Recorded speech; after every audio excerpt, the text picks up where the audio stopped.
সামনেই আসছে জন্মাষ্টমীর উৎসব, তো তার জন্যই এই তালের বড়া বানানো।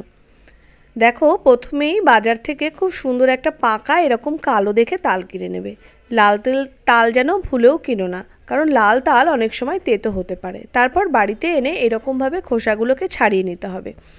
যদিও তালের বড়া বানানোর দুটো তিনটে পদ্ধতি আছে, আজ আমি সেটাই তোমাদেরকে দেখাবো, যেটা একদম সহজ এবং তোমরা এই টিপসগুলো ফলো করলে খুব সুন্দর বড়াগুলোকে ফোলাতেও পারবে আর খুব নরমও হবে। দেখো, প্রথমে আটিগুলোকে এইভাবে তাল থেকে আলাদা করে নেবে। অনেক সময় তাল দুটো আটিরও হয়, অনেক সময় তিনটে আটিরও হয়। তো আমার এখানে তিনটে আটির তাল বেরিয়েছে। তারপর আমি এগুলোকে এরকম করে ছাড়িয়ে রাখবো। একটা গামলা নেব, তার উপরে যে ঝাঁঝরি থালাগুলো আমাদের হয় না, সেই ঝাঁঝরি থালাগুলোর উপরে তালটাকে ঘষবো। ঘষে নিলেই দেখবে খুব সুন্দরভাবে নিচে পাল্পগুলো পড়ে যাচ্ছে। এই ঝাঁঝরি থালার মধ্যে ঘষলে কি হয়, তালের যে আঁশগুলো থাকে সেগুলো কিন্তু একেবারেই তোমার ওই পাল্পের মধ্যে যাবে না।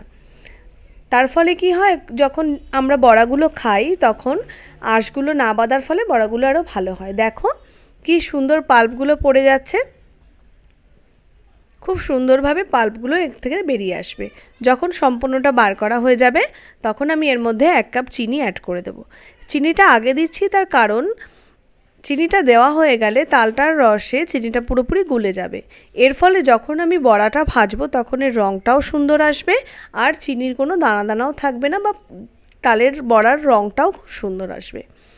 ব্যাস এইভাবে গুলে বেশ কিছুক্ষণ ধরে নাড়ানোর পরে আমি এটাকে ঢেকে একটা সাইড করে রেখে দেব। 10 মিনিট পরে এর মধ্যে আমি বাদবাকি যা দেওয়ার সেটাকে অ্যাড করব। তো আমার 10 মিনিট রেস্ট রাখা হয়ে গেছে। দেখো, সম্পূর্ণ চিনিটা এখানে গুলে গেছে। এর মধ্যে আমি 1 কাপ পরিমাণ ময়দা দেব আর দেব এরকম 1 বাটি সুজি, ওই ধরো 250 গ্রামের মতন।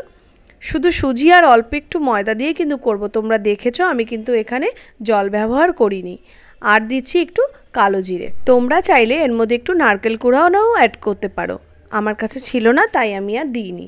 এরপর ব্যাটারটাকে খুব সুন্দর করে এরকম করে ফেটিয়ে নেব, তাহলে বড়াগুলো খুব সুন্দর ফুলবে। দেখো, তেলটা গরম হয়ে গেছে। এবার আমি বড়ার আকারে এগুলোকে দিয়ে খুব ভালো করে এপিট ওপিট করে সমস্ত বড়াগুলোকে ভেজে নেব। ভাজাটা হয়ে গেলে আমি নামিয়ে নেব একটা আলাদা পাত্রে। খুব সুন্দর রঙটাও এসেছে, তার কারণটা আমি চিনিটা যেহেতু তালের মধ্যে আগে গুলে রেখেছিলাম তার জন্যই এত সুন্দর রং এসেছে এবং খুব নরমও হয়েছে। এইভাবেই সম্পূর্ণ বড়াগুলোকে ভেজে নেব, ভেজে তুলে রাখবো আলাদা সাইডে। আর দেখতে পাচ্ছ কত সুন্দর নরম হয়েছে, একদম নরম তুলতুলে আর একদম সফট হয়েছে। আশা করি তোমরাও যখন এরকমভাবে করবে তোমাদেরগুলোও এত সুন্দর এবং নরম হবে। আজ তবে এটুকু থাক, দেখা হচ্ছে অন্য কোনো রেসিপিতে। কেমন লাগলো আমাকে জানাতে ভুলো না। এতক্ষণ পাশে থাকার জন্য, সাথে থাকার জন্য ধন্যবাদ।